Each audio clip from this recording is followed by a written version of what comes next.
We're rolling. Okay, so Mike, as I put our 10 minutes on the clock, Yep. I'm going to give you crap about your hard hat challenges. Crap about, what is a hard hat? Excuse me, what's a hard hat challenge? It's a really fancy puzzle, riddle, something like that you make up. Yeah, it is. Well, where is it? I don't know. Slacker. I haven't done them this year, although I've gotten feedback that I should do them. Yeah, that's the only reason why people watch. We're supposed to look at the camera more. Hi. So hi. Yeah, I've gotten feedback from these guys that they want them back. They're hard to do though. Ooh. Yeah, but I did order a hard hat, truth be told. Oh. So maybe they'll come back. Please. Yeah, okay. Okay, good. So what's going on? What's new? So let's talk about sessions. We've got some out there. We've already mentioned that on the show. But the thing we don't normally reveal, and somebody will probably kick my butt for revealing it right now, but we try to release new sessions around the first of each month. Yep. So if you're out there and you're wondering, if you're hitting F5 and saying, when's the next set of sessions coming up? Check around the first of the month and watch for new sessions. And I can tell you without revealing a lot of details that there'll be a good wave of them coming up for this next release. In September. I printed out a list of some of the tags. So we tag all of our sessions with technologies and topics, parallelism and then specific technology names, and just a few of them because people have been asking. I can't decide whether to go, or I can't decide, or my boss can't decide whether they'll let me go. So, Windows Azure, of course, ADO.NET, ASP.NET, Dynamics, Entity Framework, Expression, HPC, Hyper-V, Identity, IIS, Internet Explorer, Languages, Link, Modeling, .NET Services, Office, OpenXML, Parallel Computing, SharePoint, Silverlight, SQL, Surface, Sync Framework, TFS, Unified Communications, Velocity, Touch, Visual Studio, VSTS, WCF, WF, Windows Client and Server, Home Server, and Mobile. Woo! That's a mouthful. With more to come. More to come. All subject to change, of course, but these are tags that we expect to use and we expect to have content on. So just send that little video snippet there to your boss. And not to mention, I just want to say that there are some things that we can't talk about until the PDC actually happens because we have to save our hot news. That's the secret tag. So just trust us a little bit. Come to the PDC. We'll have some big announcements. You ask a lot. Trust us a little bit. Hey, you started talking about birds of a feather last time. We got cut off by the timer. I did. So these are the sessions that are run by the community. They're run by attendees. They're actually chosen by the community as well, not Microsoft. And so this year we're going to have them run in parallel with sessions at PDC. So typically they've been held at night, so they didn't compete with the sessions going on in the day. This time we're going to give them a room, and the whole week they get to run side by side. That's cool. So they're scheduled by a third party actually that we're working with. Ineta. Yes. They'll be in their own dedicated room, right? Yes. So literally if I just wanted to hear BOFs, I could sit in that room and I'd hear BOFs all day long. Exactly. That's cool. So we'll have a page up on the PDC site shortly about BOFs, on how you can both submit sessions and also how you can vote on that and select. That's very cool. So it's like a side conference almost within PDC. Yeah, I love it. Driven by other people. Yeah. Very cool. Thomas Lewis, my good buddy and friend Thomas, go to lunch with the guy every day. TheSpiderKing.com, he's just posted, his most recent post up there is about PDC09 hotels. So if you're wondering about logistics, where should you stay? Where's the fun hotel? Where do the Microsoft people stay? Cool hotel. Where's the cool hotel? Where's the noisy hotel? Thomas has stayed at many of these over many years, and he has a great writing style. So I'll tell you something. Here's a little behind-the-scenes tidbit that I'll share. Yeah. So PDC does not have a speaker hotel. So we do have, of course, all the Microsoft people, just like all the attendees, will be staying within one of the hotel blocks that the PDC has contracted to get special great rates. But there's not one hotel where everyone is staying from Microsoft.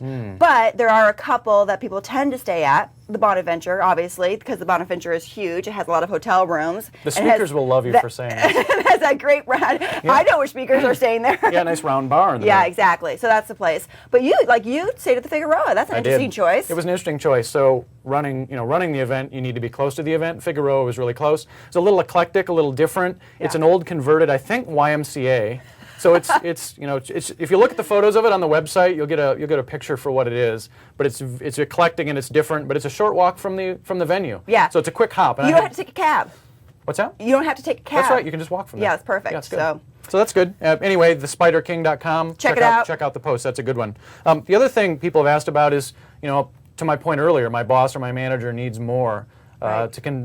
We need to convince them so that they'll pay the money and let me go to the event. Yeah. Of course, we want to do anything we can to give everyone the right information so they can make those decisions. And we try to do that with keynote announcements, and a lot of times who's speaking kind of implies what they're going to say without us revealing the surprise ahead of time. Right. We talk about sessions and some of the technologies that we've talked about. People ask about themes, and at some point we end up coming up with themes. Like last year was software plus services. Now we know that theme alone, for example, isn't really going to cause somebody to write the proverbial check and send you. But what I'd love to hear from folks is feedback. what is it that they really need to help convince the boss or the manager, so to speak, to let them come to the PDC. Right. And you could either comment under the video here or send us email at PDC09@Microsoft.com or any of our direct email addresses that we've shared earlier. We'd love to hear feedback on that, and hopefully we can address whatever we can do to help you convince your boss, because we know some of the things we can't disclose yet. They will be published at some point, but right now you want to sign up because you want to take advantage of the biggest discount, which is $500, because that's going to expire soon. So tell us what we can do to get that out more, and we'll do whatever we can. And we always have to hold surprises. Convince the folks over our pay grade, way over our pay grade. Our hands are a little tied. Let us say it all up with a kimono. Our hands are tied at times a little bit, about what those things are. So I also want to call out PDC Classics. If you haven't visited the MicrosoftPDC.com homepage, and it's right there in that hero banner. If you click on PDC Classics, Robert Hess, I love Robert Hess, has gone back in kind of the proverbial archives or the vault and pulled out some PDC moments from years past. It's very cool. And put them into a Classics. He's also gotten people to talk about those events, people at Microsoft to talk about those events. Why they love the show. And the first one that's out there is an episode about PDC 2000, where we announced .NET was released to the world. We also talked a lot about XML. And Chris Anderson at Microsoft here is the guest with Robert. It's only 5 or 6 minutes, I think. It's relatively short. But if you've been to a previous one or you're wondering kind of what we talk about, they're just nice little insights into what's going on. Actually, I guess that's something that you could use to help convince your boss to let you go. In the absence of any more concrete information that we can publish right now about sessions and keynote speakers, if you look back, which is in a very synopsis kind of way, Robert is summarizing, these have been the big, earthquake kind of announcements that PDC has released. And so that gives you a flavor for what we might be able to do this year. Totally agree. Another one is the attendee directory. This is new this year, based on feedback from attendees, from you guys, basically. Other conferences do it. We're going to try it. And the idea is when you register, you'll get some questions about the attendee directory. And the attendee directory is you can opt in to be included in this electronic directory that will be available to all attendees. We won't make it available to the general public. So you can share your name, your title, your company, your Twitter account, email address, blog, whatever you want to publish. Or you can publish nothing at all. It's completely up to you. So I can opt out. Matter of fact, by default, I think I opt out, or I can opt in and say I want to include these details. And then somewhere near the conference, we'll publish this electronically again for attendees only. And you'll be able to plan, hey, there's this person from this company that I'd like to meet with. Or even a person from Microsoft, because they can opt in as well. That's right. And it's a great way to connect. We hope to get some good feedback. Trying to do more of the structured social networking. Because one of the big reasons people show up is so that they can interact with other attendees, interact with Microsoft employees. We also just published some PDC09 art, so all of the graphics. We've included some blog bling, so like banners that you can stick on your blog if you're going to go flare. That's right. Are you doing the minimum flare? Minimum flare, that's right. We've also got some wallpaper, and Amy, our marketing expert, hasn't put it up yet, but I think she's going to put it up here pretty soon. But that font that we use for this logo back here, special, created just for PDC09. There's a font just for PDC09, and we're going to make that available for download so people can use this cool font in their own fun ways. So that's pretty hot. The other thing that I printed out, hopefully we have the timer. Contest. The timer will let us talk about this contest. But this is run by the Windows 7 team. It's called Code 7. You can win some big bucks. You can. It's at www.code7contest.com.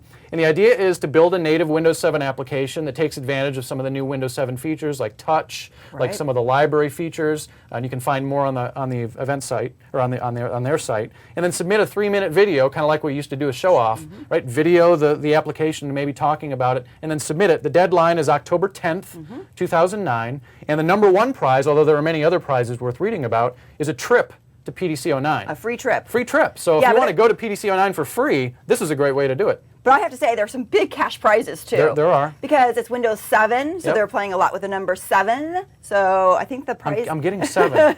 Something about 7 And add some zeros. Exactly. Yeah, it's a big contest. So there's some dollars and, like I said, a free trip. So anyone who can't convince their boss but is good at writing some code for Windows 7 that exploits some of those features, I would highly encourage people